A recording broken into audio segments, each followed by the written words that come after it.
Peruvayal turf കോർട്ടിൽ രണ്ടാം തവണ സംഘടിപ്പിച്ച വെറ്ററൻസ് ഫുട്ബോൾ ടൂർണമെന്റ് വർണ്ണാഭമായ പരിപാടികളോടെ സമാപിച്ചു.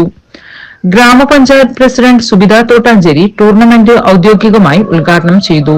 ദേവദാസ് എളവന, സ്വാഗത പ്രാസംഗികൻ, ഏറെ ബഹുമാന്യരായിട്ടുള്ള മുൻ ഫുട്ബോൾ ടൂർണമെന്റ് ഒക്കെ നടത്തി അല്ലെ ഫുട്ബോൾ കളിച്ച് അതിന്റെ ടീം അംഗങ്ങളായിട്ടുള്ള ഏറെ ബഹുമാന്യരായിട്ടുള്ള വ്യക്തിത്വങ്ങളെ, അതിലേറെ ഇന്നത്തെ കളിക്കാരായിട്ടുള്ള പ്രിയ സുഹൃത്തുക്കളെ, കളി കാണാൻ വേണ്ടി ചേർന്നിട്ടുള്ള പ്രിയ ഉദ്ഘാടന ചടങ്ങിൽ ഗ്രാമപഞ്ചായത്ത് 8ാം വാർഡ് മെമ്പർ വിനോദ് ഇളവന, ദേവൻ ഇളവന, ഷാജി അറപ്പൊയിൽ, CT സുകുമാരൻ തുടങ്ങിയവർ ആശംസകൾ അർപ്പിച്ചു. നിജേഷ് മുണ്ടക്കൽ സ്വാഗതം പറഞ്ഞ ചടങ്ങിൽ രഞ്ജിത്ത് രവീന്ദ്രൻ അധ്യക്ഷത വഹിച്ചു. ടൂർണമെന്റിനോടനുബന്ധിച്ച് കാട്ടുമടത്തിൽ വേലായുധൻ നായരുടെ സ്മരണാർത്ഥം അദ്ദേഹത്തിന്റെ കുടുംബം പെരുവയൽ പാലിയേറ്റീവ് കെയറിന് ഒരു വീൽചെയർ സമ്മാനിച്ചത് ശ്രദ്ധേയമായി.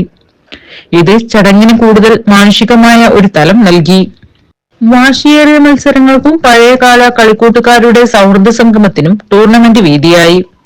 ഒരു കാലത്ത് പെരുവയലിലെ ഫുട്ബോൾ മൈതാനങ്ങളിൽ നിറഞ്ഞു കളിച്ച പഴയ തലമുറയിലെ കളിക്കാരെ ചടങ്ങിൽ ആദരിച്ചത് ഹൃദ്യമായ ഒരനുഭവമായി.